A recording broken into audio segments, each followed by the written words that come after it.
اللہ اولہ آخرہ۔ میں پھر دہرا رہا ہوں کہ سورہ تغابن کی اس آیت اور سورہ تحریم کی اس آیت کو مثبت اور منفی مضامین کی حیثیت سے اپنے ذہن میں جمع کر لیجیے۔ یوں سمجھیے کہ گھریلو زندگی میں محبت کی چاشنی مطلوب ہے، پسندیدہ ہے۔ اگر گھریلو زندگی میں محبت کی چاشنی نہیں ہے تو وہ تو پھر ایک عذاب بن جاتا ہے۔ اگر یہ محبت کی چاشنی، ایک دوسرے کے جذبات کا پاس اور لحاظ یہ ہوگا تو یہ گھر جو ہے اور گھریلو زندگی جو ہے، عائلی زندگی، یہ گویا کہ ایک طرح کا جنت کا نمونہ بن جائے گا۔ چاہے تنگی میں تشی میں گزارا ہو رہا ہو، باہمی محبت ہے، اعتماد کی فضا ہے، ایک دوسرے کے جذبات کا لحاظ اور پاس ہے، تو وہ تنگی ترشی اور چاہے وہ روکھی سوکھی کھا کر گزارا ہو رہا ہو، گھر کے اندر ایک بڑی ہی یوں سمجھیے کہ جنت کی ہوائیں جو ہے وہ اس دنیا کے اندر آپ کو آتی رہے گی۔ لیکن ہر شے کی ایک حد ہے۔ یہی محبت جو ہے یہ حد اعتدال سے تجاوز کر کے تباہی اور بربادی اور عاقبت کی خرابی کا سبب بن جاتی ہے۔ اس کے دو اطراف ہوئے، بیویوں اور اولاد کی محبت کی وجہ سے آدمی کا غلط رخ پر پڑ جانا، اس کی عاقبت برباد ہو گئی، جس کے لیے کہ حدیث جو ہے بڑی پیاری، اس کا عربی متن تو میرے ذہن میں نہیں ہے، ترجمہ یہ ہے کہ انتہائی نادان ہے وہ شخص جس نے دوسروں کی دنیا بنانے کے لیے اپنی عاقبت برباد کر لی۔ اولاد کو اچھا کھلا رہے، اچھا پہنا رہے، اچھا پلا رہے ہیں، اچھی تعلیم، ان کی دنیا بن گئی، تمہاری عاقبت برباد ہو گئی اگر تم نے غلط طریقے سے کما کر اور غلط ذرائع سے دولت حاصل کر کے یہ ساری ان کی خواہشات پوری کی۔ ایک رخ یہ، دوسرا رخ یہ کہ تمہارے اندر ضرورت سے زیادہ نرمی پیدا ہو گئی، لاڈ اور پیار ہو گیا۔ یہ لاڈ اور پیار ان کے بگاڑنے کا ایک ذریعہ بن سکتا ہے، وہ بگڑ جائیں گے۔ ایک طرح کی سختی بھی گھر کے ماحول میں رہنی چاہیے، ایک احتساب کا نظام بھی ہونا چاہیے، ایک پوچھ گچھ کا نظام بھی برقرار رہنا چاہیے۔ کدھر جا رہے ہیں، کیا کر رہے ہیں، ان کے رجحانات کیا ہیں، ان کے شب و روز کیا ہیں، ان کے میلانات کیا ہیں۔ پھر یہ کہ اس کے لیے اپنی حد تک ان کی تعلیم و تربیت کی ہر امکانی کوشش کہ ان کے دلوں میں ایمان پیدا ہو، یہ عبادات کے عادی ہو جائیں۔ جیسے کہ حدیث میں آتا ہے 7 برس کا بچہ ہے، آپ اس کو نماز کی تاکید کرنی شروع کیجئے، اور پھر 9 برس کا ہو جائے تو ماریے اگر وہ نماز نہیں پڑھتا۔ اب اگر آپ کی جو ہے وہ لاڈ پیار آڑے آ رہا ہے، اب کیا اٹھانا ہے، صبح کا وقت ہے، ٹھنڈ ہے، سردی ہے، اٹھ کے پڑھ لے گا، معلوم ہوا کہ آپ برباد کر رہے ہیں اسے۔ اس کے اندر اب اگر اس وقت عادت نہ پڑی نماز کی تو بعد میں ہو سکتا ہے کہ وہ کوشش بھی کرے تو اپنے آپ کو عادی نہ بنا سکے، اور اس کا سارا اللہ تعالیٰ کے ہاں اس کی ذمہ داری کا بوجھ جو ہے وہ آپ کی اپنی گردن پر آئے گا۔ اسی طریقے سے کہیں کسی نے غلط حرکت کی ہے، ایک حد تک تو ہے تربیت کے لیے چشم پوشی بھی ہے، ہر وقت کی روک ٹوک اچھی نہیں ہوتی، اس میں ایک بڑے حسین توازن کی ضرورت ہے۔ ہر وقت کی روک ٹوک اور ہر وقت کی لعنت ملامت سے ایک بغاوت بھی پیدا ہو جاتی ہے، ایک جو ہے ڈھٹائی جو کا انداز جو ہے اور زدم زدہ کا انداز بھی پیدا ہو جاتا ہے۔ یہی وجہ ہے کہ سورہ تحریم کی اس آیت کو بیلنس کیا گیا، وَإِن تَعْفُوا وَتَصْفَحُوا وَتَغْفِرُوا فَإِنَّ اللَّهَ غَفُورٌ رَحِيمٌ۔ اگر تم معاف کرتے رہو، چشم پوشی سے کام لو، بخش دیا کرو تو اللہ بھی غفور و رحیم۔ لیکن یہ کہ حدیث میں آتا ہے دوسری طرف بھی کہ سختی بھی کرنی پڑتی ہے۔ اب جیسے کہ اللہ تعالیٰ نے ازواج مطہرات کے ساتھ یہ انداز اختیار کر لیا ہے، یہ گویا کہ ہمارے لیے ایک بہت بڑی مثال ہے کہ اگر اللہ تعالیٰ قرآن مجید میں خود حضور صلی اللہ علیہ وسلم کے ساتھ یہ انداز اختیار فرما لیتے ہیں، اگر ازواج مطہرات کے ساتھ یہ انداز اختیار فرما لیا تو گویا کہ یہ بھی ایک دلیل ہے اس بات کی کہ گھریلو زندگی کے اندر ایک احتساب کا نظام بھی برقرار رہنا چاہیے۔ البتہ پھر میں عرض کروں گا کہ ایک توازن جو ہے اس کی بڑی ضرورت ہوتی ہے اس معاملے میں۔ اس میں ذرا سا بھی اگر ایک طرف یا دوسری طرف انتہا پسندی کا معاملہ ہو جائے تو نتائج پھر خراب نکل سکتے ہیں۔ لیکن اس وقت ہمارے سامنے رہنا چاہیے کہ ایک رخ وہ ہے، ایک رخ یہ ہے کہ یا ایھا الذین آمنوا قوا انفسکم واہلیکم نارا، بچاؤ اپنے آپ۔ یہاں پر غور کیجئے، پہلے اپنی جان آئی ہے، اور یہ ہے بہت صحیح انداز۔ قرآن مجید میں اس حقیقت کو چاہے بہت سے لوگوں کو پسند نہ آتی ہو، اس لیے کہ یہ بات بظاہر جو ہے آدمی سوچتا ہے کہ کیا یہ بھی ممکن ہے کہ انسان بھاگے گا اپنے باپ سے، اپنی ماں سے؟ یوم یفر المرء من اخیہ وامہ وابیہ وصاحبتہ وبنیہ لکل امرئ منہم یومئذ شأن یغنیہ وجوہ یومئذ مسفرۃ ضاحکۃ مستبشرہ۔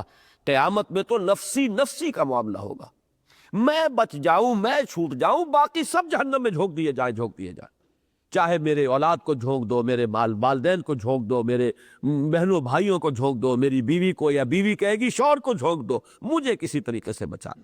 قرآن مجید کی تو نص سری ہے، یوم یفر المرء من اخیہ وامہ وابیہ وصاحبتہ وبنیہ۔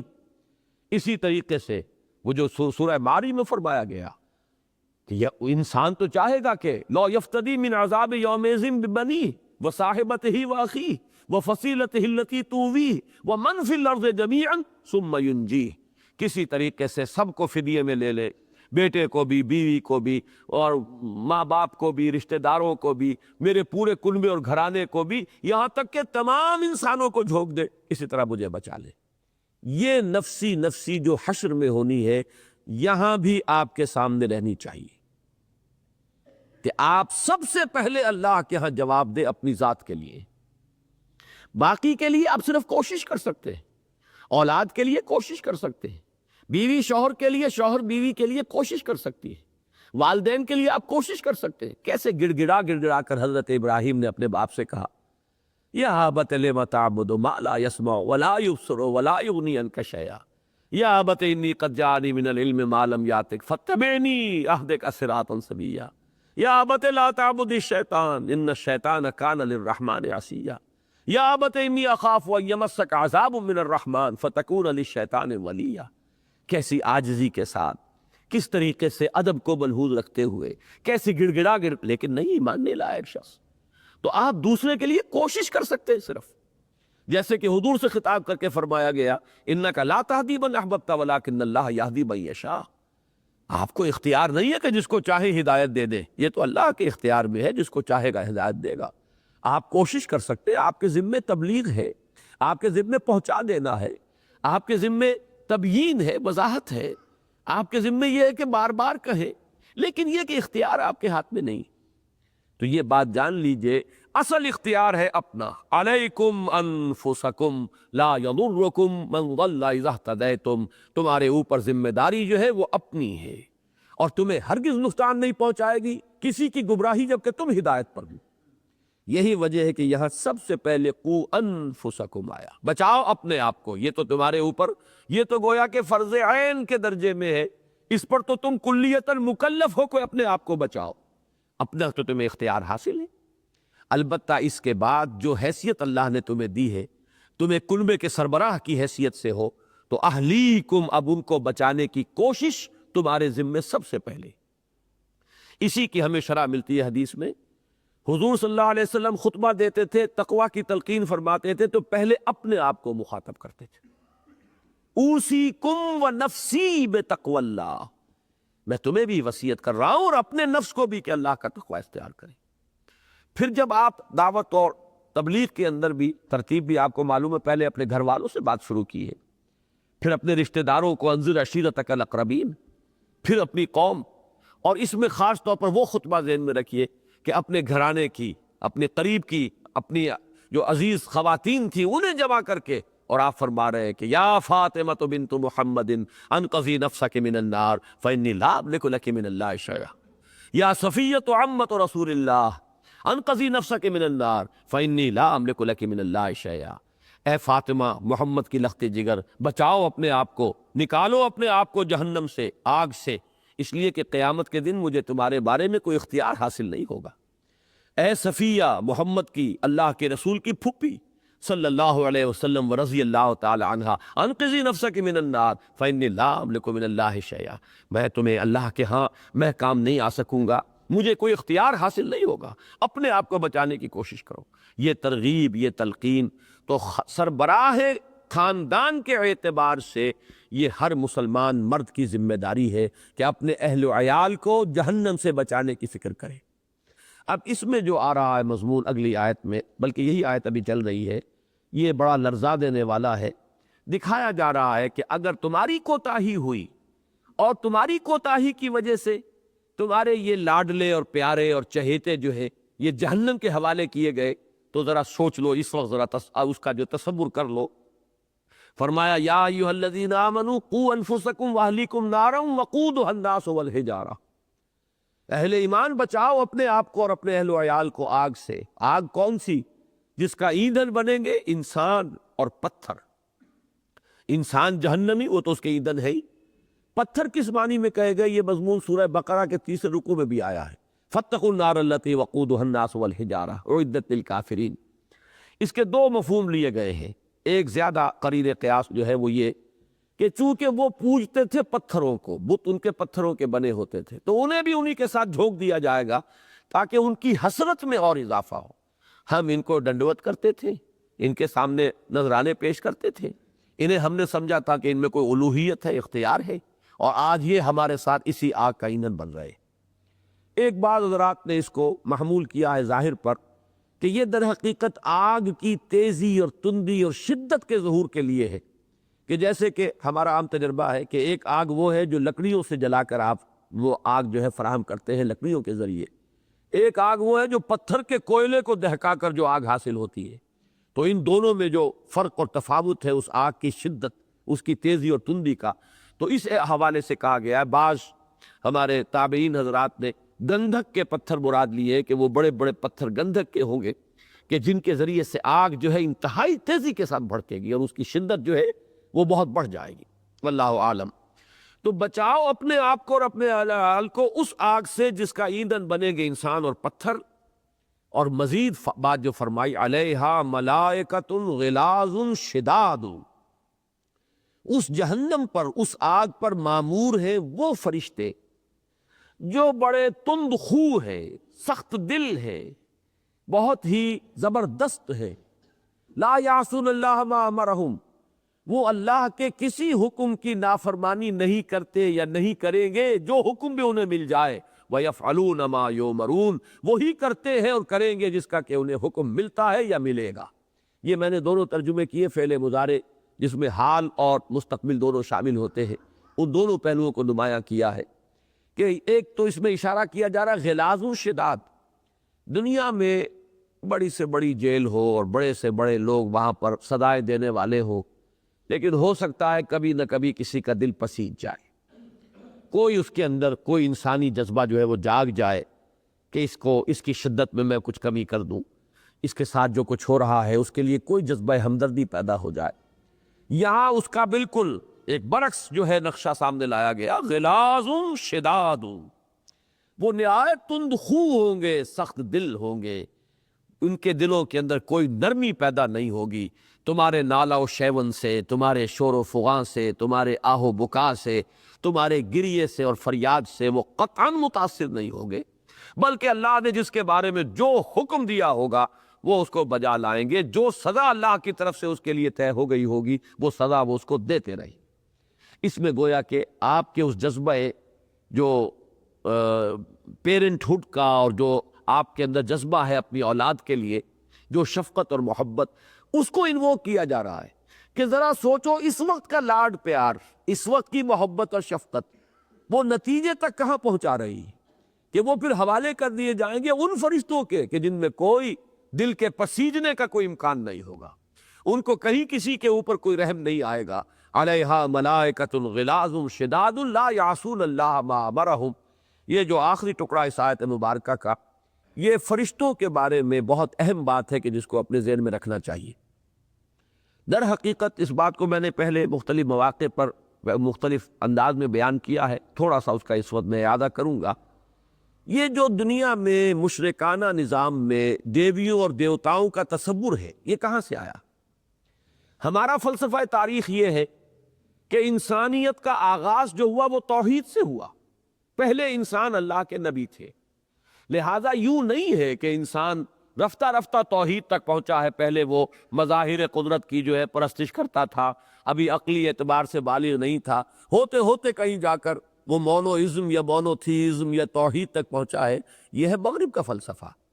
ہمارا فلسفہ یہ ہے کہ نوع انسانی کی زندگی کا آغاز روشنی میں ہوا، اندھیرے میں نہیں ہوا، علم میں ہوا، جہالت میں نہیں ہوا، اس لیے کہ پہلے انسان اللہ کے نبی بھی ہے، لہذا توحید سے بات شروع ہوئی ہے، شرک تو بعد میں پیدا ہوا ہے۔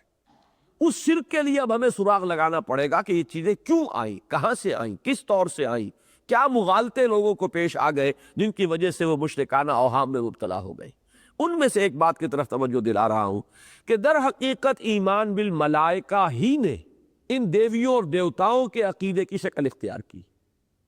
یہ دیوتا اور دیویوں کا تصور کیا ہے؟ کوئی پہاڑوں کا دیوتا ہے، کوئی پانی کا دیوتا ہے، کوئی فلاں کا دیوتا ہے، یہ دیوتا ہے مختلف یا دیویاں ہیں۔ در حقیقت ملائکہ کا جو تصور یقیناً ہمیشہ سے ہوگا۔ جب حضرت آدم نبی ہیں تو ظاہر بات ہے کہ ملائکہ، ایمان بالملائکہ تو ایمان کا جزو لا ینفک ہے۔ تو یہ جو تصور تھا اس میں تھوڑی سی غلطی یہ ہوئی کہ ان کو با اختیار بھی سمجھ لیا گیا۔ جب یہ با اختیار ہے، ان کے ہاتھ میں بھی کوئی اختیار ہے، تو کچھ ڈنڈوت ان کی کرنی چاہیے، کچھ خوشامد کرنی چاہیے، کچھ ان کے لیے بھی ہمیں کچھ نہ کچھ نذرانے پیش کرنے چاہیے۔ جیسے کہ آپ کو معلوم ہے چاہے پٹواری ہے لیکن پٹواری کی مٹھی گرم کریں گے تو ہمارے لیے بہت سی چیزیں جو ہے وہ ہمارے لیے سہولتیں اور ہمارے مفادات جو ہے وہ ہم حاصل کر سکیں گے۔ یہ تصور ہے انسانی ذہن کا کہ جس نے ایمان بالملائکہ کو یہ شرک کی صورت کے اندر ڈھال دیا۔ اور اس میں غلطی کا یہ تو آپ کو معلوم ہے کہ جو مشرکین مکہ تھے، اہل عرب بنی اسماعیل، وہ تو ان کے معبود تو تھے ہی فرشتے۔ وہ کہتے تھے کہ یہ فرشتے خدا کی بیٹیاں ہیں، بڑی لاڈلی ہیں، بڑی پیاری ہیں خدا کو، اور انہوں نے ان کی مورتیاں بنائی۔ ان کے اکثر جو آپ کو بت ملیں گے یا جو ان کے معبود ہیں ان کا نام مؤنث پر ہے، لات اور عزا اور منات، جیسا کہ سورۃ النجم کے اندر یہ بات آئی ہے۔ وہ سب کے سب کیا ہے؟ وہ کہتے تھے کہ یہ اللہ تعالیٰ کی بیٹیاں ہیں اور ان کی کچھ ہم خدمت کریں گے، کچھ ان کے نذرانے پیش کریں گے، چڑھاوے چڑھائیں گے تو یہ ہماری سفارش کریں گی۔ ہؤلاء شفعاؤنا عند اللہ، یہ اللہ کے ہمارے شفیع۔ تو میں اس وقت جو بات بیان کرنا چاہ رہا ہوں وہ یہ ہے کہ ملائکہ کے بارے میں ذرا سی لغزش ہو جائے گی تو یہ شرک کا وہ پورا نظام جو ہے اس کے نتیجے کے اندر پیدا ہو جائے گا۔ ملائکہ کے بارے میں بڑی احتیاط کی ضرورت ہے۔ ایک طرف تو یہ کہ ہم بھی مانتے ہیں کہ وہ بہت مقربین بارگاہ ہیں، ملائے اعلیٰ، وہ فرشتے بھی ہیں جو اللہ سے بڑا قرب رکھتے ہیں، بہت قرب رکھتے ہیں۔ وہ بھی ہیں کہ جو اس کے عرش کو اٹھائے ہوئے ہیں، وہ حملۃ العرش اور ملائے اعلیٰ کی محفل، وہ جو محفل ہے ظاہر بات ہے نورانی، ان کا جو مادہ تخلیق ہے نور سے پیدا کیے گئے ہیں، تو ان کا مقام بہت بلند ہے، لیکن الوہیت نہیں ہے، اختیار نہیں ہے، کرتے وہی کچھ ہے جس کا انہیں حکم ملتا ہے۔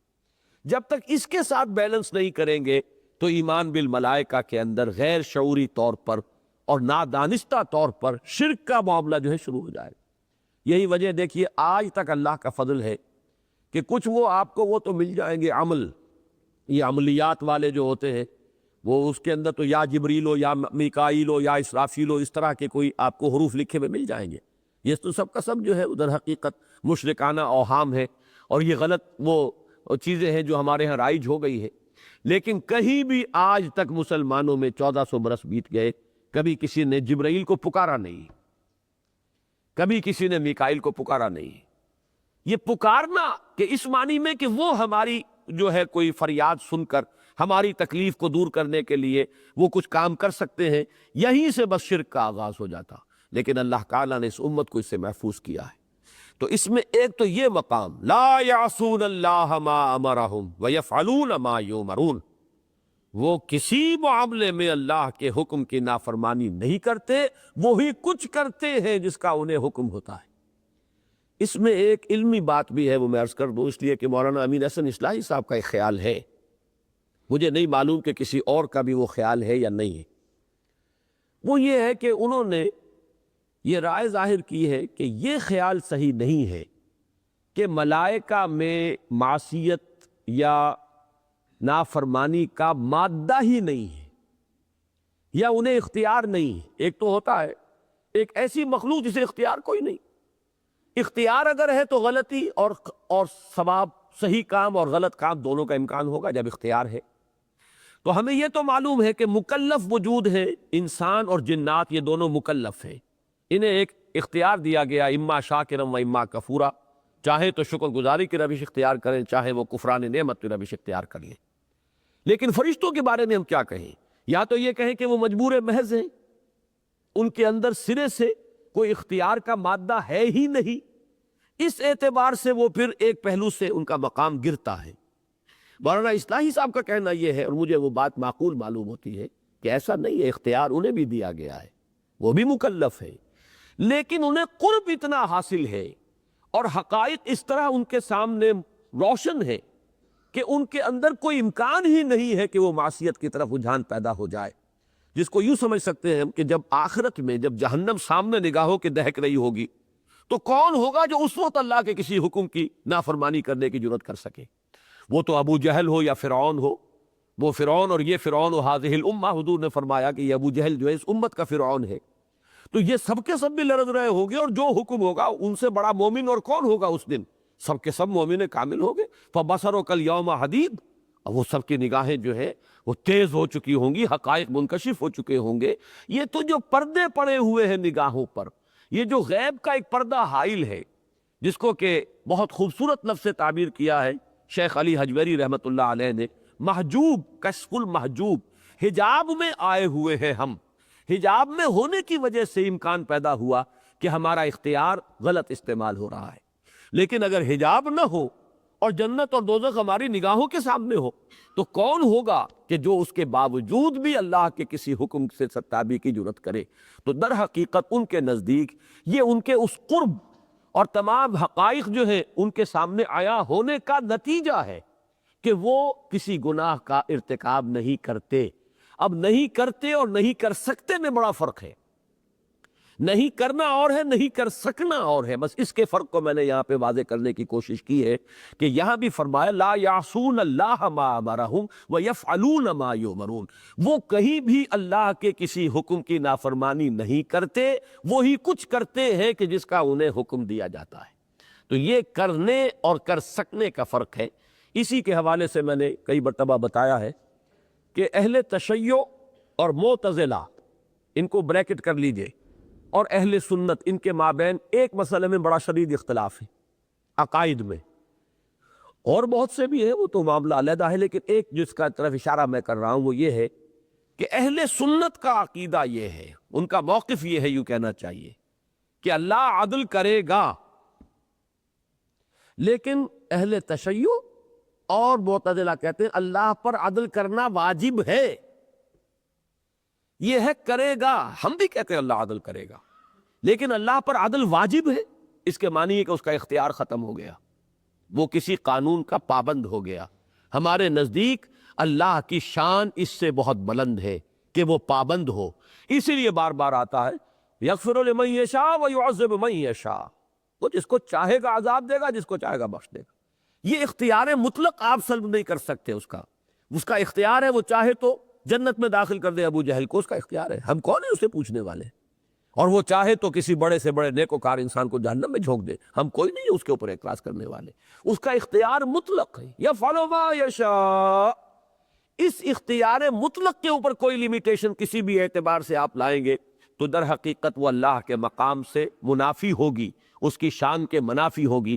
البتہ ہم بھی یہ کہتے ہیں کہ اللہ عدل کرے گا اور ہے، اور یہ کہ اس پر کرنا واجب ہے یہ اور ہے۔ اسی طریقے سے یہاں میں نے عرض کیا کہ ایک رائے یہ ہے کہ ایک تو یہ ہے کہ فرشتے نافرمانی نہیں کرتے، اور ایک یہ کہ کر نہیں سکتے۔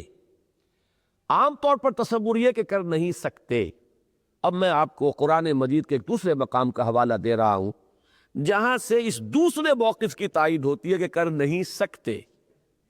ان میں سے اب یہ ایک علمی مسئلہ ہوگا، غور کریں، مزید سوچ و بچار کریں، یہ کوئی ایسی بنیادی بات نہیں ہے، لیکن یہ کہ اہل علم کے لیے اس کے اندر سوچنے کا بہت سا سامان ہے۔ یہ ہے سورہ مریم کی آیت، جس کا پس منظر یہ ہے کہ چونکہ وہی وقفے سے آ رہی تھی، اور قرآن مجید میں کئی مقامات پر ہے کہ اے نبی آپ جلدی نہ کیجئے، غالباً سورہ طٰہٰ میں اگلی ہی صورت ہے، اس میں ہے وَلَا تَعْجَلْ بِالْقُرْآنِ مِنْ قَبْلِ أَنْ يُقْضَىٰ إِلَيْكَ وَحْيُهُ، اے نبی جلدی نہ کیجئے اس سے پہلے کہ اللہ تعالیٰ کی حکمت میں جو وقت معین ہے قرآن کے نزول کا وہ پورا ہو۔ اللہ تدریجاً ہی نازل فرمانا چاہتا ہے، تھوڑا تھوڑا کر کے ہی اتارنا چاہتا ہے، وقفے سے اتارنا چاہتا ہے۔ اب حضور صلی اللہ علیہ وسلم کو اشتیاق رہتا تھا، بہت شدت سے انتظار رہتا تھا، تو کہیں حضرت جبرائیل سے شکوہ کیا حضور نے کہ تو میرا شوق دیکھ، میرا انتظار دیکھ، یہ تم دیر سے آتے ہو، ہم منتظر رہتے ہیں، تو ہم تو چاہتے ہیں کہ وہی جلدی جلدی آئے۔ اس کا جواب ہے سورہ مریم میں، اور بڑا پیارا جواب ہے، وَمَا نَتَنَزَّلُ إِلَّا بِأَمْرِ رَبِّكَ، ہم نہیں نازل ہوتے مگر آپ کے رب کے حکم سے، اپنے اختیار سے نہیں آتے، آپ کے رب کا حکم جب ہوتا ہے آتے، جب حکم ملتا ہے کہ یہ وہی پہنچاؤ ہم پہنچاتے ہیں۔ وما نتنزل الا بامر ربک لہ ما بین ایدینا وما خلفنا وما بین ذالک وما کان ربک نسیا۔ یہ الفاظ ہیں جو آخری، پہلا جو ہے وما نتنزل الا بامر ربک، وہ تو اسی آیت کے ساتھ جڑ جائیں گے کہ یفعلون ما یؤمرون اور لا یعصون اللہ ما امرہ۔ لیکن اب اگلا ٹکڑا جو ہے، جو کچھ ہمارے سامنے ہے اس کا اختیار بھی اللہ ہی کے ہاتھ میں ہے، جو کچھ ہمارے پیچھے ہے اس کا اختیار بھی اللہ کے ہاتھ میں ہے، اور جو کچھ ان دونوں کے مابین ہے اس کا اختیار بھی اللہ کے ہاتھ میں ہے۔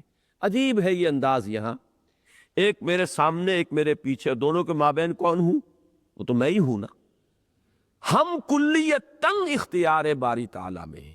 یہ گویا کہ بجائے اس کے کہ اس کو اس انداز میں بیان فرماتے کہ جس سے کوئی قیل و قال کی بحث شروع ہو جاتی، لطیف انداز میں وہ حقیقت بیان کر دی کہ گویا کہ ملائکہ کا وجود کلیتاً اختیار خداوندی میں جکڑا ہوا ہے۔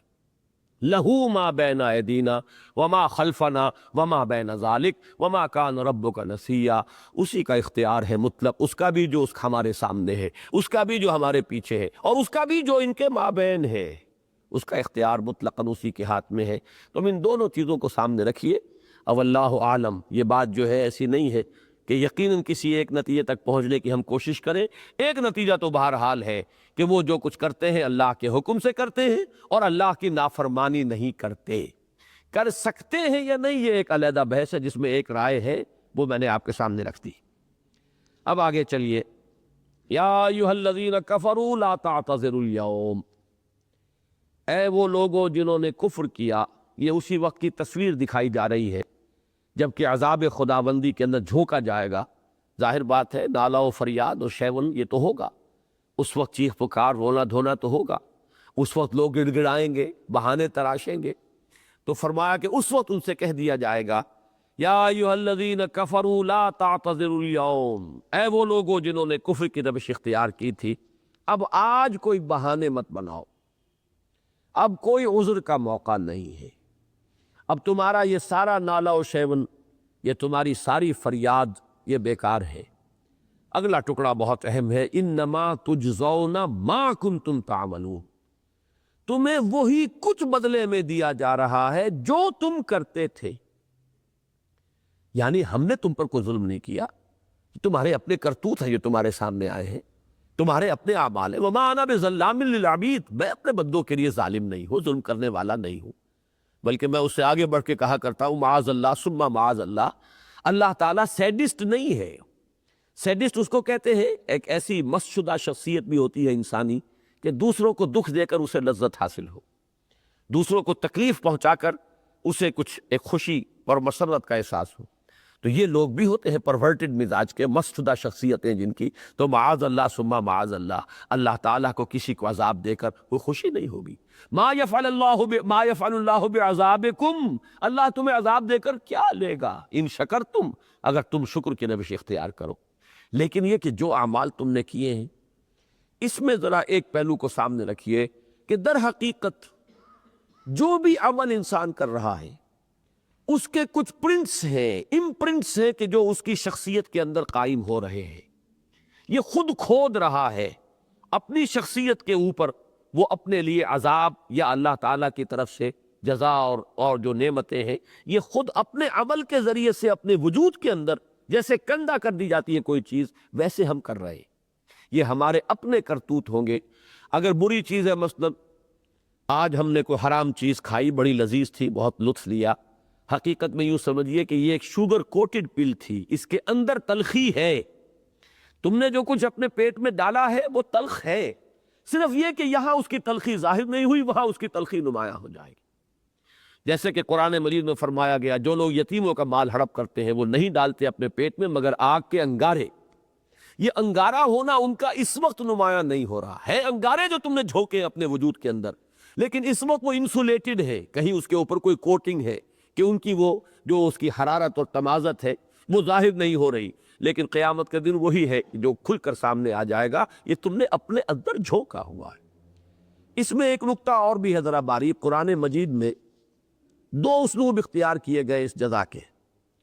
یا تو بے ماں کے ساتھ آتا ہے، جیسے سورہ طٰہٰ میں فرمایا لِتُجْزَىٰ كُلُّ نَفْسٍ بِمَا تَسْعَىٰ، یہ بے ماں ہے، ماں کے ساتھ با کا اضافہ ہوا۔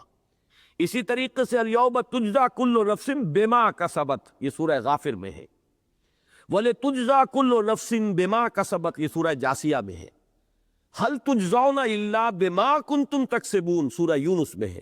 بِمَا یعنی بسبب اس کے جو تم کرتے رہے ہو آج تمہیں یہ سزا دی جا رہی ہے، بسبب تمہارے کرتوتوں کے آج تمہارے ساتھ یہ سلوک ہو رہا ہے۔ یہ با لگانے سے گویا کہ عذاب کا سبب ہونا ہوا، وہ اعمال جو تم نے دنیا میں کیے ہیں وہ موجب بنے ہیں، سبب بنے ہیں اس عذاب کے۔ لیکن اس سے زیادہ بلاغت اور اس سے زیادہ اس کے اندر مضمون جو ہے مزید نکھر کر سامنے آتا ہے، جہاں بے بھی جو ہے اس میں سے علیحدہ کر دیا گیا، بلکہ هَلْ تُجْزَوْنَ إِلَّا مَا كُنْتُمْ تَعْمَلُونَ، یہ سورۃ النمل میں ہے۔ وَمَا تُجْزَوْنَ إِلَّا مَا كُنْتُمْ تَعْمَلُونَ، یہ سورہ صافات میں ہے، اور وہی اسلوب یہاں ہے لَا تَعْتَذِرُوا الْيَوْمَ إِنَّمَا تُجْزَوْنَ مَا كُنْتُمْ تَعْمَلُونَ، تمہیں بدلے میں وہی مل رہا ہے جو عمل تم نے کیا، یعنی بے ماں نہیں، بسبب اس کے نہیں، بلکہ در حقیقت یہی تمہارے کرتوت ہیں بالفعل جو آج تمہارے سامنے آ گئے ہیں، صرف شکل بدلی ہے۔ اس وقت جو ہے ان کے یہ تاثیرات تمہارے سامنے نہیں تھی، آج ان کی جو ان کے اندر انہیرنٹ ان کی تاثیرات تھی وہ صرف ظاہر ہو گئی۔ یا ایھا الذین کفروا لا تعتذروا اليوم انما تجزون ما کنتم تعملون یا ایھا الذین آمنوا توبوا الی اللہ توبۃ نصوحا، اہل ایمان رجوع کرو اللہ کی جناب میں، لوٹو پلٹو توبہ کرو، اور وہ توبہ بھی نہایت خالص توبہ ہو۔ یہ توبہ حضرت علی رضی اللہ تعالیٰ عنہ نے ایک مرتبہ دیکھا ایک شخص کو، وہ گردان کر رہا ہے توبہ کی تیزی سے، تو فرمایا یہ تو توبۃ المکذبین ہے، جھٹلانے والوں کی توبہ ہے یہ۔ وہ گھبرایا، تو پھر آپ نے فرمایا توبہ وہ ہوتی ہے جس کے ساتھ وہ ساری کیفیات ہو، شدید ترین پشیمانی ہو کہ میں کیا کر بیٹھا ہوں، پھر یہ کہ آئندہ کے لیے عزم مصمم ہو کہ ہرگز دوبارہ یہ کام میں نہیں کروں گا، اور نہایت گڑ گڑا کر اللہ سے اس کی دعا جو ہے اس کی معافی طلب کی جائے۔ یہ قلب کی گہرائیوں سے جب تک یہ توبہ نہیں نکلے گی یہ توبہ نہیں ہے۔ تو توبۃ النصوح، یہ نصح کا لفظ جو آتا ہے عربی زبان میں، یہ ہے کسی شے کے خالص ہونے، کوئی اس میں ملاوٹ نہ ہو۔ توبۃ النصوح، یہ توبۃ النصوحہ، خالص توبہ کرو، دل کے ایک گہرائیوں سے توبہ کرو، اور صمیم قلب سے توبہ کرو، عزم مصمم کے ساتھ توبہ کرو کہ پروردگار جو خطا ہو گئی ہے بخش دے، آئندہ تیرے کسی حکم کے خلاف کوئی حرکت نہیں کروں گا، خاص طور پر وہ خطا جو معین ہے اس کے بارے میں تو تعین کے ساتھ فیصلہ ہو کہ دوبارہ نہیں کرنا۔ اس میں ہو سکتا ہے، جیسا کہ میں نے شاید آج دن میں کسی گفتگو میں عرض کیا تھا، بعض طبائع ہوتی ہیں مریض، ان کی قوت ارادی جو ہے کمزور ہوتی ہے، اس وقت وہ خلوص دل سے بھی اگر طے کر رہے ہیں کہ یہ کام دوبارہ نہیں کروں گا، تو وہ کمزور قوت ارادی کی وجہ سے اس پر قائم نہیں رہ سکتے، کل یا پرسوں یا کچھ عرصے کے بعد پھر پھسل جاتے ہیں۔ اس سے وہ توبہ باطل نہیں ہوگی، اس بات کو سمجھیے، یہ نہ سمجھیے کہ میں انکریج کر رہا ہوں، لیکن مسئلے کو سمجھ لیجئے۔ جس وقت انسان توبہ کر رہا اس وقت عزم مصمم کا ہونا ضروری ہے۔ اب یہ اللہ جانتا ہے ہمارے دل کے اندر کے حالات کو، ہماری کیفیات کو، اگر اس وقت عزم مصمم ہے تو توبہ صحیح ہو جائے گی، پھر اگر خطا ہو گئی پھر توبہ کرو، پھر خطا ہو گئی ہو پھر توبہ کرو۔ بازا ہرچ ہستی بازا، گر کافر و گبر و بت پرستی بازا، این درگاہ ماں درگاہ نومیدی نیست، 100 بار اگر توبہ شکستی باز آ، اگر 100 مرتبہ بھی توبہ ٹوٹ گئی ہے کوئی پرواہ نہیں، جب تک یہ زندگی کا تسلسل چل رہا ہے، معلم یغرغر، جب تک کہ وہ گھنگرو نہیں بولا ہے آ کر حلق میں، اور نزع اور جان کندنی کا عالم شروع نہیں ہو گیا ہے، اس وقت تک توبہ کا دروازہ کھلا ہوا۔ لیکن جس وقت توبہ کر رہا ہے آدمی، اب یہ آدمی اپنے آپ کو دھوکہ دے لے گا تو دوسری بات ہے، لیکن اللہ جانتا ہے، اس وقت اگر عزم مصمم ہے تو توبہ درست ہو جائے گی۔ تو جو بھی معاملات ہیں اللہ اور بندے کے مابین، اس میں 3 شرائط ہیں کہ جو علماء نے معین کی ہیں۔ ایک حقیقی پشیمانی، وہ پشیمانی جس کے لیے اقبال کا وہ شعر بہت مشہور ہے جو انہوں نے نوجوانی میں کہا تھا، اور داغ دہلوی اس مجلس میں موجود تھے جہاں علامہ نے یہ شعر پڑھا ہے، تو انہوں نے بڑی داد دی تھی کہ میاں اس عمر میں اور یہ شعر، یعنی چشم بد دور، وہ یہ داد کا بڑا ایک یعنی بلیغ انداز ہے. اور وہ شعر کیا تھا؟ موتی سمجھ کے شان کریمی نے چن لیے، قطرے جو تھے میرے عرق انفعال کے.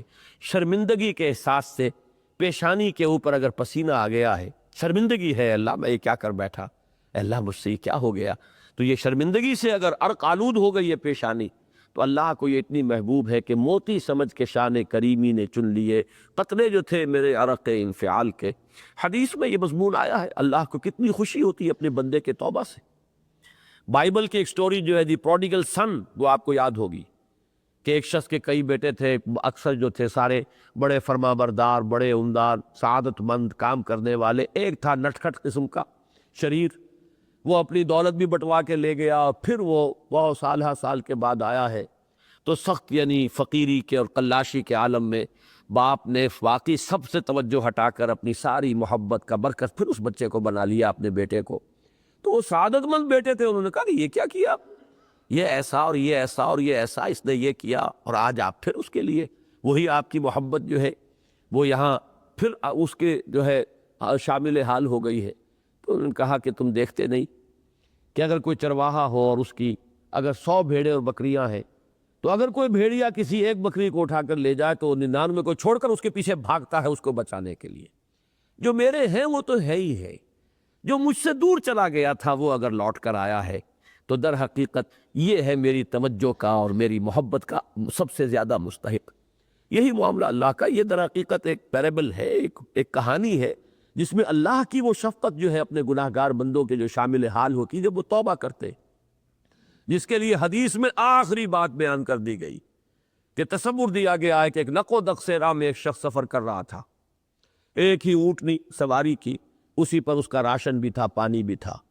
تھوڑی دیر کے لیے وہ ایک درخت کے سائے میں بیٹھا سستانے کے لیے، دھوپ کی تمازت سے بچنے کے لیے.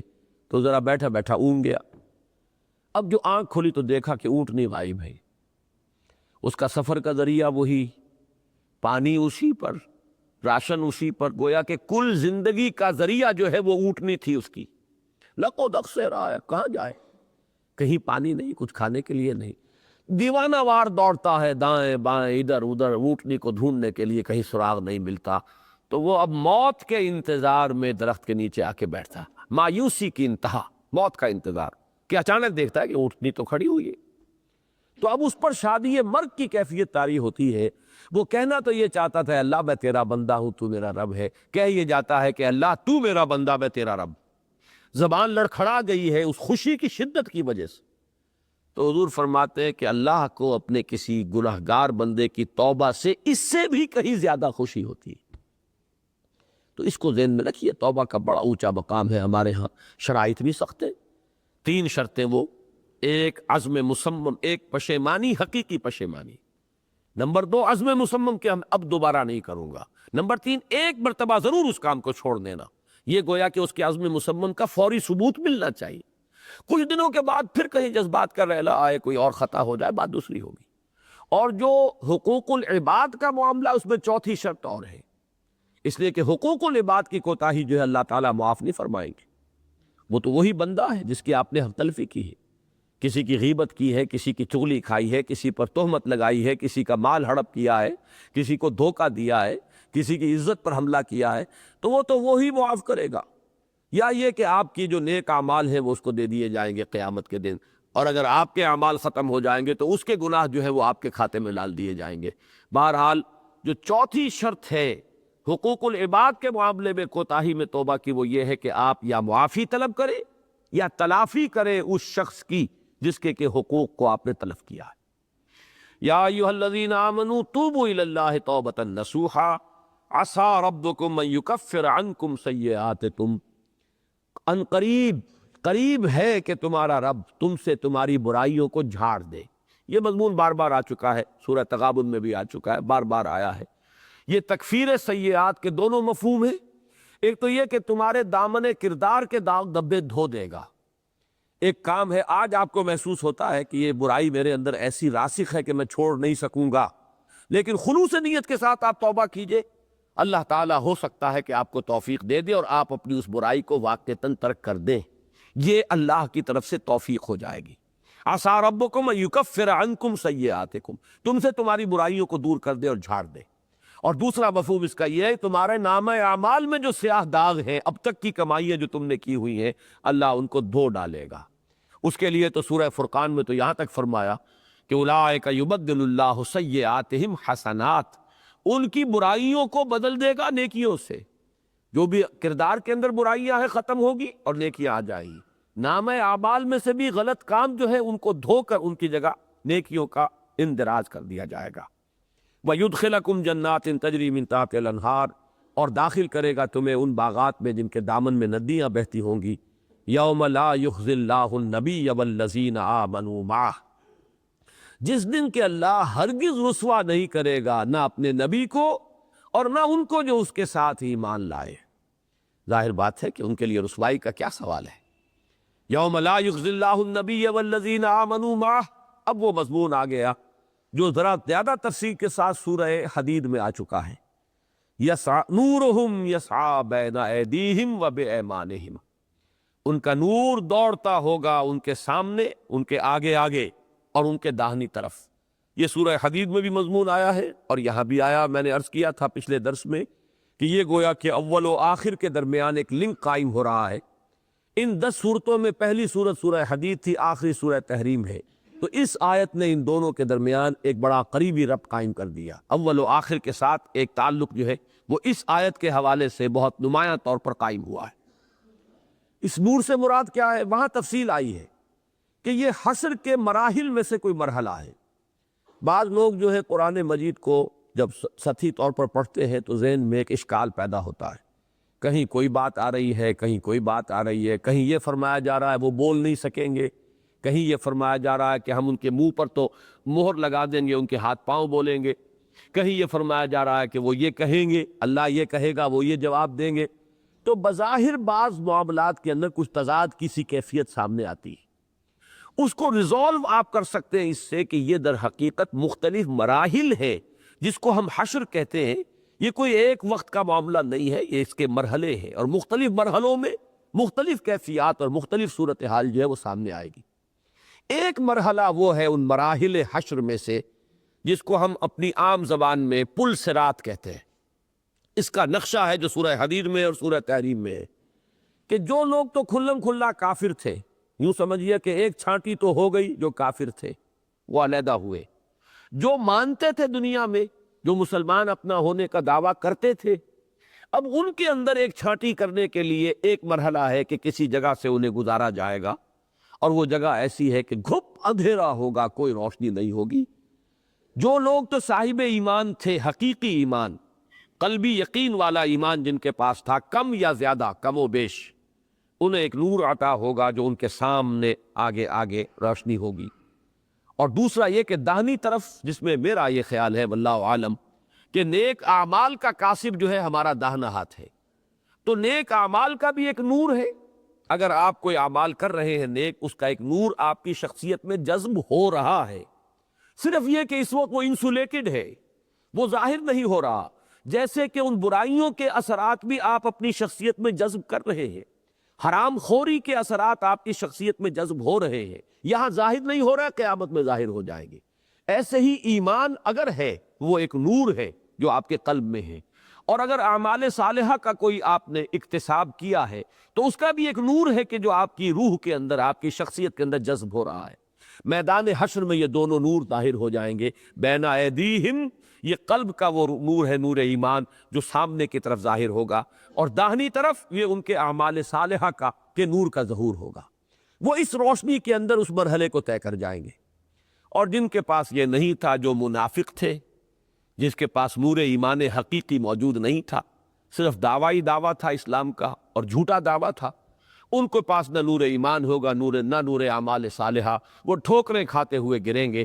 اور اس کے بعد ایک فصیل حائل کر دی جائے گی، جو نکل گئے وہ جنت میں، جو رہ گئے وہ گویا کہ یہاں عذاب خداوندی کا ظہور ہو جائے گا۔ اس کا ایک نقشہ پیش کیا گیا ہے سورہ مریم میں، وَإِن مِّنكُمْ إِلَّا وَارِدُهَا كَانَ عَلَىٰ رَبِّكَ حَتْمًا مَّقْضِيًّا۔ اس سے یہ معلوم ہوتا ہے کہ یہ جو پل صراط ہے جس پر سے گزارا جائے گا، جو راستہ ہے، یہ جہنم کے اوپر ہے، اور اسی جہنم کے اوپر سے گزریں گے تمام انسان، تمام نیکوکار بھی اور تمام بدکار بھی۔ تو نیکوکار جو ہے گزر جائیں گے، اس پل کو عبور کر کے نکل جائیں گے آگے، اللہ کی رحمتوں والی جنت میں داخل ہو جائیں گے، اور وہ جو بدکار ہیں یا وہ جو نور ایمان اور نور اعمال صالحہ سے تہی دست پہنچیں گے، وہ وہاں پر ٹھوکریں کھاتے ہوئے جہنم میں گریں گے۔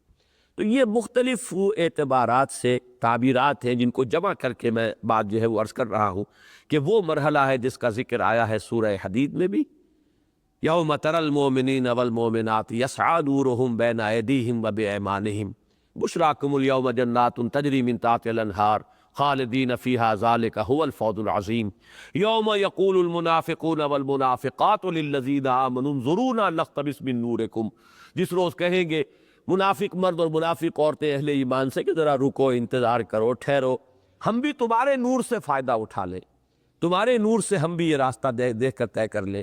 لیکن یہ کہ کہا جائے گا قیل ارجعوا وراءکم فالتمسوا نورا فضرب بینہم بسور لہ باب باطنہ فیہ الرحمہ وظاہرہ من قبلہ العذاب ینادونہم الم نکن معکم قالوا بلی ولکنکم فتنتم انفسکم وتربصتم وارتبتم وغرتکم الامانی حتی جاء امر اللہ وغرکم باللہ الغرور۔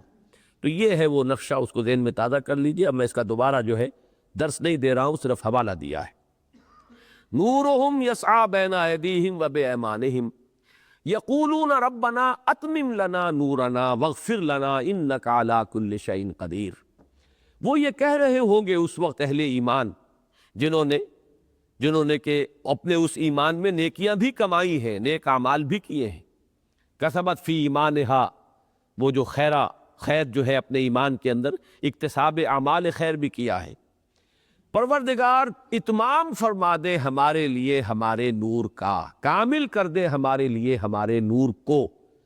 اس کا زیادہ تر حضرات نے جو مفہوم لیا ہے وہ تو یہ ہے کہ انہیں دیکھ کر کہ کچھ لوگوں کے پاس نور نہیں ہے، اندیشہ ہوگا کہ کہیں ہمارا بھی یہ نور بجھ نہ جائے، تو وہ اللہ سے دعا کریں گے پروردگار ہمارا یہ نور برقرار رہے یہاں تک کہ ہم جنت میں پہنچ جائیں۔ تو اتمام کے لفظ سے یہ مفہوم لیا ہے۔ ویسے مجھے اس میں دوسری بات جو ہے وہ زیادہ لفظ اتمام کے حوالے سے قرین قیاس معلوم ہوتی ہے، واللہ عالم، اور وہ یہ کہ حدیث میں بھی آتا ہے کہ یہ نور متفاوت ہوں گے، کسی کو بہت نور ملے گا، کسی کو تھوڑا سا ملے گا۔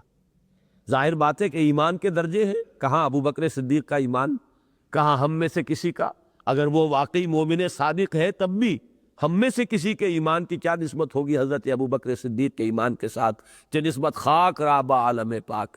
باقی ہمیں تو اندیشہ یہ ہے کہ وہ نور حقیقی کی کوئی رمقی سرے سے موجود نہ ہو۔ قالت الاعراب آمنا قل لم تؤمنوا ولکن قولوا اسلمنا میں ہمارا شمار نہ ہو جائے۔ لیکن یہ کہ جس کے دل میں کچھ بھی نور ہوگا تھوڑی سی روشنی اسے مل جائے گی، جس کا بہت نور ہوگا اس کو بڑی روشنی ملے گی۔ چنانچہ حضور کے الفاظ یہ ہیں کہ کچھ لوگوں کو تو اتنا نور ملے گا کہ جیسے مدینے سے اس کی روشنی جو ہے صنعاء تک پہنچ رہی ہوگی۔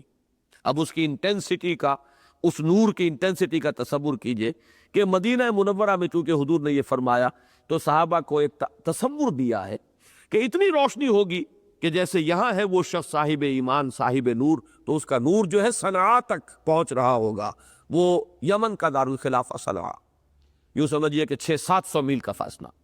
اور کچھ لوگوں کو اتنی روشنی ملے گی کہ صرف ان کے قدموں کے آگے روشنی ہو جائے گی۔ میں نے اس وقت بھی کہا تھا، آج پہ دوہرا رہا ہوں، وہ بھی بڑے خوش قسمت ہوں گے جنہیں یہ نور مل جائے، جس کی مثال ایک ٹارچ کی سی ہے کہ گھپ اندھیری رات ہو، اندھیری شب ہے جدا اپنے قافلے سے ہے تو، تیرے لیے ہے میرا شعلہ نوا قندیل۔ اگر کسی کو ایک وہ ٹارچ بھی ملی ہوئی ہے تو وہ بہت بڑی غنیمت ہوگی، جہاں ٹھوکریں کھا کھا کے لوگ جہنم میں گر رہے ہوں گے، تو یہ روشنی جو ہے یہ بھی بہت غنیمت ہے۔ لیکن وہ لوگ پھر اللہ تعالیٰ کی رحمت کے امیدوار بن کر یہ استدعا کر رہے ہوں گے، اے رب ہمارے اس نور کو بھی کامل فرما دے، ہماری کوتاہیاں، ہمارے اس میں غلط بھی کچھ ہم سے حرکتیں سرزد ہو گئی، جس کی وجہ سے ہمارا یہ دیا ٹمٹما سا رہا ہے۔ اقبال نے یہ تصور لیا ہے، وہ بچے اور ماں کے درمیان مکالمہ، اس کے اندر یہ ہے کہ ایک بچے جو ہے وہ جا رہے تھے، ان کے ہاتھ میں قندیلیں تھی، اور جو اس کا بچہ تھا جس پر وہ روتی دھوتی رہی تھی بہت، تو وہ اس کا دیا جو ہے وہ کوئی بجھا سا ٹمٹمایا ہوا سا، تو ماں نے پوچھا کہ کیا وجہ ہے؟ تو اس بچے نے کہا یہ تمہارے رونے کی وجہ سے، تمہارے آنسوؤں نے میرے اس دیے کے اندر جو ہے اس کی اس روشنی کو کم کر دیا ہے۔ اس کا تصور کیجئے کہ جس کے پاس وہ ٹمٹماتا ہوا سا چراغ ہوگا وہ اللہ سے دعا کرے گا پروردگار، جسے ہم کہتے ہیں اللہ تعالیٰ کنڈون کر دے ہماری خطاؤں کو، ہماری غلطیوں کو، جس کی وجہ سے ہمارا یہ نور کم ہے، خاص اپنے فضل و کرم سے ہمارے نور کا اتمام فرما دے۔ یقولون ربنا اتمم لنا نورنا، اے رب ہمارے لیے کامل فرما دے ہمارے نور کو، واغفر لنا۔ اب یہ دیکھیے، یہ اس کے ساتھ منطقی ربط ہے۔ ہماری خطاؤں کی وجہ سے ہمارا یہ نور جو ہے اس کی روشنی کم ہے، ہمارے خطاؤں کو تو کنڈون فرما دے، مغفرت فرما دے، اس کی وجہ سے جو روشنی کی کمی ہے تو خود بخود یہ روشنی جو ہے تیری مغفرت کی وجہ سے یہ روشنی بھی مکمل ہو جائے گی۔ واغفر لنا، ہمیں بخش دے، ہماری خطاؤں سے درگزر فرما، انک علی کل شیء قدیر، یقیناً تجھے ہر چیز کی قدرت حاصل ہے، تجھے اختیار حاصل ہے، تیرا ہاتھ کوئی پکڑنے والا نہیں ہے، تو معاف فرما۔ جس کو جیسا کہ ابھی میں نے عرض کیا تھا کہ اللہ تعالیٰ پر عدل واجب نہیں ہے، اللہ تعالیٰ عدل کرے گا، یہ بات دوسری ہے، واجب نہیں ہے۔ وہ جس کی چاہے خطا معاف فرما دے، جس کی چاہے غلطی جو ہے اس سے درگزر فرمائے۔ انک علی کل شیء قدیر، تو یہ ان کی اس وقت کی وہ درخواست ہوگی، التجا ہوگی۔ یقولون ربنا اتمم لنا نورنا واغفر لنا انک علی کل شیء قدیر۔ اب آخری آیت اور آج کی پڑھ لیجئے تاکہ پھر صرف 3 آیتیں ایک مضمون کی ہیں، وہ ہمارے آئندہ درس کے لیے رہ جائیں گی۔ یا ایھا النبی جاہد الکفار والمنافقین واغلظ علیہم ومأواہم جہنم وبئس المصیر۔ اے نبی صلی اللہ علیہ وسلم، مجاہدہ کیجئے، جہاد کیجئے، کشمکش کیجئے کافروں سے بھی اور منافقوں سے بھی، اور ان پر سختی کیجئے۔ واغلظ علیہم ومأواہم جہنم، ان کا ٹھکانہ جہنم ہے، وبئس المصیر، اور وہ بہت برا ٹھکانہ ہے۔ بظاہر ایک عجیب سی بات محسوس ہوتی ہے کہ اس مضمون میں یہ کہاں آ گیا؟ یہ کہیں سورہ نساء میں آیت مضمون آتا، سورہ توبہ میں بالکل صحیح ہے، سورہ توبہ کی آیت نمبر 72 یہی ہے، بالکل بعین ہی یہی الفاظ، ایک شوشے کا فرق نہیں۔ یا ایھا النبی جاہد الکفار والمنافقین واغلظ علیہم ومأواہم جہنم وبئس المصیر، بعین ہی یہ لفظ سورہ توبہ میں آیت نمبر 72 کی شکل میں موجود ہے۔ وہاں اس صورت کے مضمون سے بڑی مناسبت ہے، اس کی صاف نظر آتا ہے، کفار کے ساتھ، منافقین کے ساتھ۔ وہ غزوہ تبوک کا ذکر ہے، فتح مکہ کا ذکر ہے، غزوہ حنین کا ذکر ہے، منافقین کی ریشہ دوانیوں کا۔ یہاں یہ مضمون جو ہے ایک عائلی زندگی کے اندر یہ جو باہمی محبت ہے، اس کو ذرا اس کی لگامیں کھینچ کر رکھنا، یہ اس کا مرکزی مضمون ہے۔ بیویوں کی محبت اتنی نہ ہو جائے کہ تم کوئی غلط کام کر بیٹھو، اولاد کی محبت، ان کے لاڈ پیار کی وجہ سے کہیں انہیں بگاڑ نہ بیٹھنا، اور اپنے اس لاڈ پیار کی وجہ سے انہیں جہنم کے اندر نہ جھکوانے کا سبب بن جانا، اور ان فرشتوں کے حوالے نہ کر دینا کہ جن کے اندر کوئی نرمی نہیں ہوگی، جن کا دل نہیں پسیجے گا۔ یہ مضمون چلا آ رہا ہے۔ اب غور کیجئے کہ یہاں بھی ایک ربط ہے، یہی نرمی ہے جو نبی اکرم صلی اللہ علیہ وسلم کے مزاج میں اتنی رچ بس گئی ہے کہ یہاں بھی، اب دیکھیے پھر میں وہ لفظ کہہ رہا ہوں جو میں نے پچھلے درس میں وضاحت سے عرض کیا تھا، نبی کی خطا جانب نفس میں نہیں ہوتی، جانب شر میں نہیں ہوتی، جانب خیر میں ہوتی ہے۔ یہ نرمی، یہ رافت، یہ رحمت، یہ شفقت، یہ نبی اکرم صلی اللہ علیہ وسلم میں یہ تمام چیزیں پسندیدہ ہیں، یہ خیر ہے، یہ بھلائی ہے، یہ شر نہیں ہے۔ لیکن اس میں بھی ایک حد ہے جس سے آگے اگر بڑھ جائیں گے تو وہ ایک خطا کا پہلو اس کے اندر موجود ہو جائے گا۔ یہ حضور صلی اللہ علیہ وسلم کے مزاج کی، اب دیکھیے اسی کی مثالیں میں آپ کو دے دوں۔ یہی آپ کی نرمی تھی جس کی وجہ سے، اور ابو بکر صدیق رضی اللہ تعالیٰ عنہ بھی اس پہلو سے بالکل حضور کی شخصیت کا عکس جو ہے ان کے اندر عکس کامل موجود ہے۔ رحمت، شفقت، رافت، ارحم امتی بے امتی ابو بکر، یہی شان ہے جو حضرت ابو بکر کی حضور نے بیان فرمائی۔ یہی وجہ ہے کہ دونوں حضرات بریکٹڈ تھے، دونوں کی ایک ہی رائے تھی، اللہ کے رسول کی بھی اور صدیق اکبر کی بھی، کہ یہ جو بدر کے جو قیدی ہیں فدیہ لے کر چھوڑ دیا جائے، اپنے اعزاء و اقارب ہے، کیا پتہ اللہ تعالیٰ انہیں بعد میں ہدایت کی توفیق عطا فرما دے۔ لیکن یہاں غلظت کی ضرورت تھی، یہاں سختی کی ضرورت تھی، سختی کی جگہ پر نرمی۔ اب یہ چیز در حقیقت نتیجے کے اعتبار سے غلط ہو سکتی ہے۔ جہاں سختی کی ضرورت ہے وہاں سختی ہونی چاہیے، جہاں نرمی کی ضرورت ہے وہاں نرمی ہونی چاہیے۔ لیکن اگر کسی کے مزاج میں نرمی کا اتنا عمل دخل ہو جائے کہ جہاں سختی کی ضرورت ہے وہاں بھی نرمی ہو رہی ہو تو روکا جائے گا، ٹوکا جائے گا۔ یہی بات میں نے کہی اولاد کے بارے میں، نرمی بھی چاہیے، سختی بھی چاہیے۔ اگر نرمی کا غلبہ ہو گیا ہے اور سختی ختم ہو گئی ہے تو آپ اولاد کو بگاڑ دیں گے۔ بیویوں کے ساتھ نرمی بھی ہو، سختی بھی ہو، احتساب بھی ہو۔ اگر بہت ہی زیادہ ان کی دلجوئی جو ہے وہ پیش نظر رہی تو وہ تمہاری عاقبت کو بھی برباد کروا دیں گی۔ ان من ازواجکم واولادکم عدوا لکم فاحذروہ۔ یہ جو سلسلہ مضمون ہے، یہ تار جو ہے، اسی میں یہ آیتیں پروئی ہوئی ہیں۔ اس مناسبت کی بنا پر یہ آیت اس سورہ مبارکہ میں آ گئی کہ اے نبی، آپ کے مزاج میں جو نرمی ہے، جو شفقت ہے، جو رحمت ہے، جو رافت ہے، یہ بڑی پسندیدہ شے ہے، بہت عمدہ شے ہے، لیکن اس سے ناجائز فائدہ اٹھا رہے ہیں منافقین، اس سے ناجائز فائدہ اٹھا رہے ہیں کفار۔ آپ کے عفو اور درگزر، آپ کی نرمی کا مستحق جو ہے وہ اہل ایمان ہے۔ وَاخْفِضْ جَنَاحَكَ لِمَنِ اتَّبَعَكَ مِنَ الْمُؤْمِنِينَ، اپنے کندھوں کو، بازوؤں کو جھکا کر رکھیے ان کے سامنے کہ جو آپ کے اتباع کر رہے ہیں اہل ایمان میں سے، وہ نرمی اور شفقت اور رحمت کے آپ کے حقدار ہیں۔ ان پر تو سختی کرنی ہوگی۔ آپ کی اپنی مزاج اور مزاج کی مستقل جو یہ نرمی ہے، یہ در حقیقت ان کے لیے اور زیادہ انہیں جری کر رہی ہے، ان کی جسارتیں بڑھتی چلی جا رہی ہیں۔ لہذا اب دیکھیے دو جگہ یہ آیت آ گئی قرآن مجید میں۔ ویسے سورہ توبہ میں تو گویا کہ اس کے پورے مضمون سے اس کا ربط اور تعلق بہت جلی ہے، نمایاں ہے۔ یہاں وہ تعلق ذرا خفی ہے، یہاں ذرا گہرائی میں اتر کر تلاش کرنا پڑا ہے کہ یہاں یہ آیت کس سلسلے میں آ گئی، کہ وہی مضمون جو چلا آ رہا ہے کہ نیکی، نرمی، دلجوئی، جذبات کا لحاظ اور پاس، شفقت، یہ پسندیدہ چیزیں، لیکن بیویوں پر اگر یہ حد سے تجاوز کر جائے وہ خرابی پیدا ہو جائے گی۔ اولاد پر اگر یہ نرمی حد سے زیادہ ہو جائے تو ان کو بگاڑنے کا سبب بن جائے گی۔ اسی طرح اے نبی، یہ منافق اور کافر جو ہیں یہ بھی آپ کی اس رحمت اور شفقت اور رافت کے مستحق نہیں ہے، بلکہ ان کے لیے ذرا اپنے دل کو سخت کیجئے۔ وہی لفظ آ گیا جو فرشتوں کے لیے آیا تھا، علیہا ملائکۃ غلاظ شداد، وہی لفظ غلظت جو ہے، وغلظ علیہم، اے نبی پر سختی کیجئے، ومأواہم جہنم، اور ان کا ٹھکانہ جہنم ہے، وبئس المصیر، وہ بہت برا ٹھکانہ ہے۔ ایک بات اور اس آیت میں، اور دوسری وہ آیت جو اس کی ہم مضمون یا ہم لفظ آیت ہے، اس میں نوٹ کیجئے جاہد کا لفظ آیا یہاں، یہ جہاد ہے، قتال نہیں ہے۔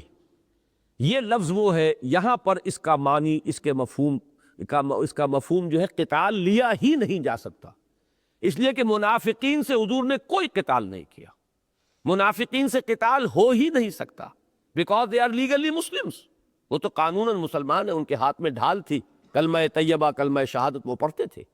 حضور نے کبھی قتال نہیں کیا منافقین سے، بلکہ آخری وقت تک انہیں مسلمان مانے رکھا، یہاں تک کہ عبداللہ ابن ابی کی نماز جنازہ پڑھا دی۔ تو یہاں جہاد کے معنی کیا ہوگے؟